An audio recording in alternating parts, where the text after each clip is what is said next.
교회 안에서도 어떤 사람을 보면 천국을 살아요. 늘 승리해요.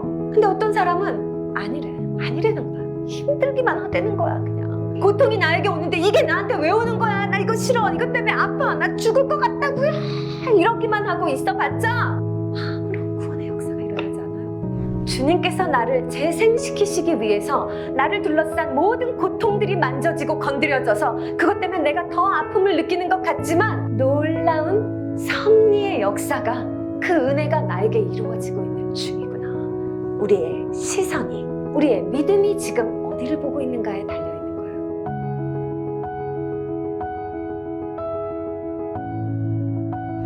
오늘의 제목을 제가 재생시키시는 은혜라고 한번 정해보았습니다. 다 같이 한번 읽어볼까요? 시작. 재생시키시는 은혜. 오늘의 문답을 한번 다 같이 읽어봅시다. 자, 문 26, 우리 질문. 그리스도의 죽음은 또 무엇을 구속합니까? 네, 이것에 대한 답문입니다. 타락한 창조 세계의 모든 영역을 구속합니다. 아멘. 자, 이에 대해서 우리는 골로새서 말씀을 읽습니다, 오늘. 골로새서 1장 19절과 20절 두 절의 말씀이에요. 개역개정으로 읽습니다. 아버지께서는 모든 충만으로 예수 안에 거하게 하시고 그의 십자가의 피로 화평을 이루사 만물 곧 땅에 있는 것들이나 하늘에 있는 것들이 그로 말미암아 자기와 화목하게 되기를 기뻐하심이라. 아멘. 자, 여러분, 목사님들이 설교할 때 참 이런 말 많이 해요. 여러분, 세상을 본받지 마십시오. 그러면은 은혜 받고 아멘 하시는 분들도 있는데 이제 많은 젊은 분들은 이제 속으로 이렇게 생각을 합니다. 이 얘기가 너무 지겨워. 왜 이렇게 맨날 교회만 오면 목사님들이 세상을 본받지 말라 그 얘기를 하시는데 지금 내가 살아가는 내 처지를 좀 알고나 하는 얘기인가? 어떻게 세상에 살면서 이 세상의 영향으로부터 내가 자유할 수가 없는데 맨날 믿음으로만 세상을 본받지 마세요. 이렇게 말하면 말한다고 그렇게 되나? 그런 생각을 하는 분들도 있고 또 어떤 분들은 아니 그러면 우리 하나님이 애초에 본받을 만한 세상을 만드셨으면 되는 거 아닌가? 왜 대체 하나님이 지으셨다고 하는 세상인데 이렇게 타락하고 이렇게 거짓이 많고 이렇게 자연재해도 많아서 우리에게 고통도 많고 도대체 우리가 세상을 생각하면 겁먹고 두려워할 것밖에 없는 왜 이런 세상을 만드셨을까? 애초에 본받을 만한 세상을 하나님이 만들어 놓으셨으면 됐잖아. 이제 이런 얘기들을 해요. 오늘 드리려고 하는 말씀은 하나님은 이 세상의 죄와 고통과 무관하시다는 말씀이에요. 우리는 모든 걸 다 하나님 탓을 해요. 내가 이 세상에 살면서 힘든 거, 이 세상에 만연한 고통, 이 세상에 돌아가는 모습 이런 거 왜 하나님 이렇게 하세요? 라고 우리는 하나님을 원망하는데 하나님은 이 세상의 죄와 고통과 악과 무관하시다.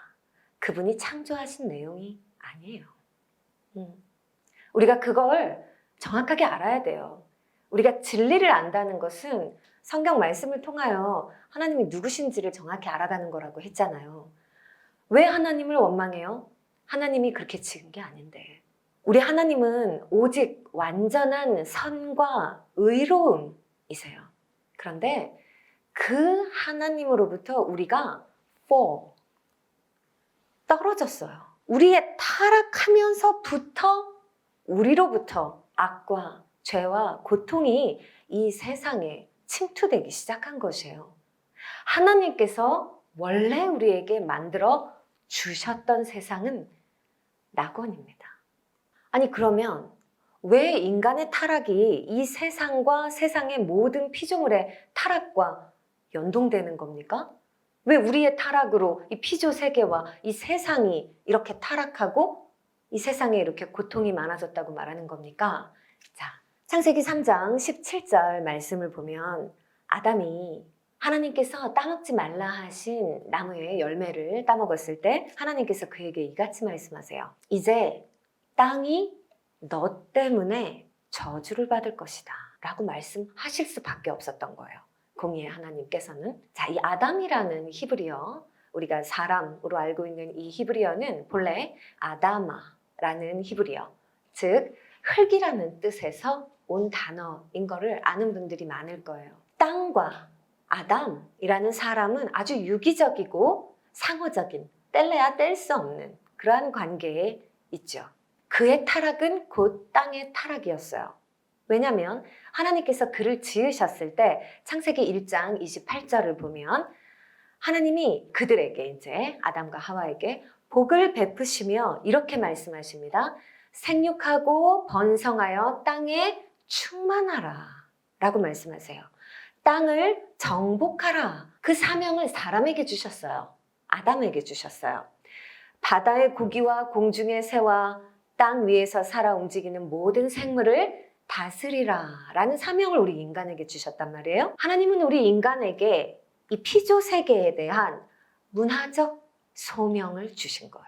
이 땅의 생태적 질서를 하나님의 뜻 안에서 보존하고 그 속에 깃든 생명체 간의 윤리와 그 안에 선한 가치관을 하나님 뜻에 부합하게 잘 정립시켜서 이 피조 세계를 잘 돌보고 섬기고 일구어가는 그 사명이 인간에게 부여가 됐었다는 것이죠. 그것이 땅을 다스린다는 의미예요. 그런데 바로 그 인간이 타락한 거예요. 그러한 질서와 그 문화와 그 가치관과 어떻게 보면 사랑과 돌봄의 그 정서를 이 피조 세계에 뿌려주고 그것으로 섬겨줘야 할 그 인간 자체가 타락했으니 그가 다스리던 땅, 그가 다스리던 피조 세계는 더불어 그 타락의 후유증으로 신음할 수밖에 없게 되는 것입니다. 이해가 되시나요? 이런 각도에서 바라보면 하나님은 피해자예요. 기껏 정말 아름다운 낙원의 세상을 선물로 만들어서 우리에게 주셨어요. 그런데 인간이 그것을 다 못쓰게 만들어버린 거예요. 자, 그러면 여기서부터 생각해 보세요. 우리 하나님은 창조주세요. 애초에 그 모든 것을 만드셨어요. 자, 그러면 뭔가를 만들어내는 사람이 뭘 만들었는데 그게 망가졌어요. 자, 그러면 어떻게 하는 게 가장 쉬워요? 이거 그냥 버려버리고 다시 새로 만드는 게 제일 쉬워요. 그런데 하나님은 인간을 너무 사랑하셨어요. 자기를 버리고 타락하여 도망가버린 그 인간들을 그냥 없이 해버리시고 새 인류를 그냥 시작하셨거나 아니면 다른 어떤 우리가 모르는 다른 생명체로 하나님의 그 아름다운 낙원 이야기를 다시 쓰실 수도 있었어요. 그런데 하나님은 인간을 버리지 않으셨어요. 깨지고 상하고 타락하고 망가지고 오염되고 더러워진 우리를 버리지 않으시고 다시 회복시켜 주시는 구속을 이루시겠다고 그의 아들을 십자가에 매다신 거예요. 그런데 그의 아들이 십자가에 매달려서 우리 인간을 구속해낼 때 그 보혈의 능력이 인간을 타락으로부터 구원해내니 자연스럽게 또한 이 땅의 모든 피조 세계도 그 십자가의 은혜로 말미암아 다시 회복되는 그 영광과 은총을 누리게 되는 것이에요. 우리 하나님이 언약하시고 예비하신 그 계획의 구속사는 이와 같은 그림이었던 거예요. 우리는 우리 인간만 생각해요. 우리만 딱 구원받아서 나 천국 가고 이렇게만 생각했는데 우리 때문에 타락했고 우리 때문에 신음하고 있는 이 피조 세계마저도 그리스도의 십자가의 그 보혈의 능력으로 말미암아 우리가 구원되고 또한 이 모든 피조 세계도 구원되고 다시 재생될 것이라는 그 놀라운 은혜를 성경은 말하고 있는 거예요. 여러분, 여기까지를 생각한다면 우리가 이 피조 세계를 바라볼 때 우리의 각도가 완전히 달라져야 되는 거예요. 우리 맨날 죄송합니다. 이런 얘기하죠. 이 빌어먹을 세상. 안 그러나 봐요. 여러분들 진짜 미안해요. 나만 타락했나 봐요. 여러분들 굉장히 순결하시네요. 네. 이 세상 보면서 무언가 굉장히 미워하고 슬퍼하고 분노하는 각도로 우리가 이 세상과 피조 세계를 바라봤는데 우리의 마음은 달라져야 하는 거죠. 우리를 살리신 그분이 이 피조 세계도 다시 살리신다. 이런 놀라운 소망에 우리가 눈을 뜰 수 있어야 하는 것이에요. 계시록은 이에 대해서 새 하늘과 새 땅이 열릴 것이라고 썼어요. 또한 만국이 치료될 것이다 라고 예언하고 있어요. 반드시 이런 일이 일어날 거라는 거예요. 지금 온 세계가 또 전쟁하고 지금 난리, 정말 암흑천지인 것 같으나 여러분, 이게 이대로 끝이라고요? 아니라는 거예요. 우리가 구원받듯이 그 구속의 은혜가 이 세상도 마침내 구원해내시고 새롭게 하시고 회복시켜 내실 것이다 라는 것을 우리는 거기까지 믿어야 하는 것이에요. 그 믿음의 소망으로 살아야 하는 것이죠. 그게 오늘 읽은 골로새서 1장 말씀이에요. 다시 말씀을 보시면 아버지께서는 모든 충만으로 모든 것을 다 회복시키실 수 있는 우리 주 예수 그리스도의 능력, 그것으로 그 충만이 예수 안에 거하게 하셔서 그의 십자가의 피로 화평을 이루사 만물, 곧 땅에 있는 것들이나 하늘에 있는 것들이 그로 말미암아 자기와 화목하게 되기를 기뻐하십니다. 우리 하나님의 계획은 거기까지라는 거예요. 자, 여러분 여기까지 아셨어요? 모르셨어요? 뭔가 그냥 뭉글뭉글하게 느낌은 있었고 우리 하나님이 이 피조 세계를 사랑하세요 뭐 이런 느낌은 있었지만 이렇게 교리적으로 정확하게 하나님의 구속사가 인간과 모든 피조 세계를 포함하는 줄은 여러분들이 정확하게는 모르셨을 거예요. 근데 이것이 우리의 복음이고 믿음입니다. 자, 우리의 모든 죄를 용서하신 그리스도 십자가 보혈, 인간 때문에 타락한 이 세상과 모든 피조물 역시 다 회복시키시는데, 그래서 그 은혜를 좀 이렇게 표현을 해봤던 것이죠. 재생시키시는 은혜. 우리 이 환경보호에 앞장서려면 맨날 리사이클링, 이거에 굉장히 우리가 막 열을 내잖아요. 근데 그 원조가 우리가 아니라 원래 하나님의 계획이시라는 거예요. 파기해버리지 않으시고 회복시키실 것이다. 여러분, 이것을 일단 제일 먼저 나라는 사람에게 대입해보면 얼마나 은혜인지 몰라요. 사실 나 혼자 있을 때 나를 돌아보면 여러분 정말 파기해버리고 싶을 때가 한두 번이 아니에요. 가능하다면 그냥 리셋시켜서 엄마 뱃속에 들어가서 다시 태어나서 이 인생을 시작하고 싶을 만큼 내 삶에는 연약함과 상처와 실수와 그동안에 지은 죄들로 너무 가득해요. 근데 여러분이 리사이클링이라는 건 뭐냐면 다른 재료를 가지고 와서 이거를 보관하는 게 아니에요. 그 썩은 거, 바로 그걸 가지고, 그 깨지고 상하고 더러워진 바로 그걸 가지고 다시 아주 유용하고 아주 빛나고 아주 가치 있는 것으로 다시 만들어내는 것이 재생이에요. 근데 우리 놀라우신 예수 그리스도의 십자가 은혜는 우리를 재생시키신대요. 이 세상을 재생시키실 거라는 거예요. 비록 지금 우리 눈에 보이지 않더라도요. 이 재생시키시는 은혜를 믿는다면 지금 이 세상이 마음에 들지 않아도 우리는 소망으로 살아가는 거예요. 그게 크리스찬의 믿음이에요. 우리는 무엇으로 살아가는 거예요? 소망으로 살아가는 거예요. 소망은 보이지 않는 것을 바라는 것을 소망이라고 말하는 거예요. 지금 내게 뭐가 다 확실한 증거들이 있는 것을 그건 누가 못 믿어요. 그러나 우리는 정말 믿음으로 예수 그리스도께서 모든 것을 다 회복시키실 것이다. 이 모든 고난과 환난과 고통을 다 없이 하실 것이다. 모든 죄악을, 정말 아픔을 예수 그리스도께서 다 씻어주실 것이다. 그게 우리의 소망이 돼야 돼요. 오늘을 사는 소망이 돼야 돼요. 회사 가서 내 막 부장이 나를 너무 까서 미워 죽겠어. 그럼 마음으로 소망으로 기도하는 거예요. 저 부장도 새롭게 될 것이다. 저 부장이 새롭게, 이 회사가 새롭게 될 것이다. 우린 그런 소망으로 기도하면서 오늘을 인내로 살아가는, 그게 크리스찬이지.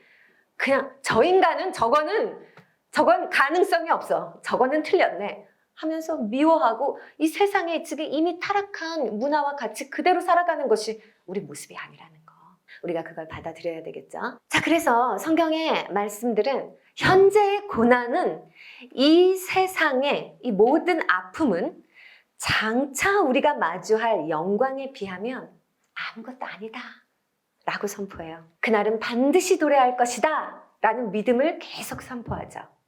그러니까 이 하나님의 놀라운 구속사, 인간을 구원하시고 또한 만물을 구속하사 회복시키실 그분의 이 놀라운 은혜는 예수님이 십자가를 지실 때 이미 시작되었어요. 언제 돼요? 이미 시작되었어요.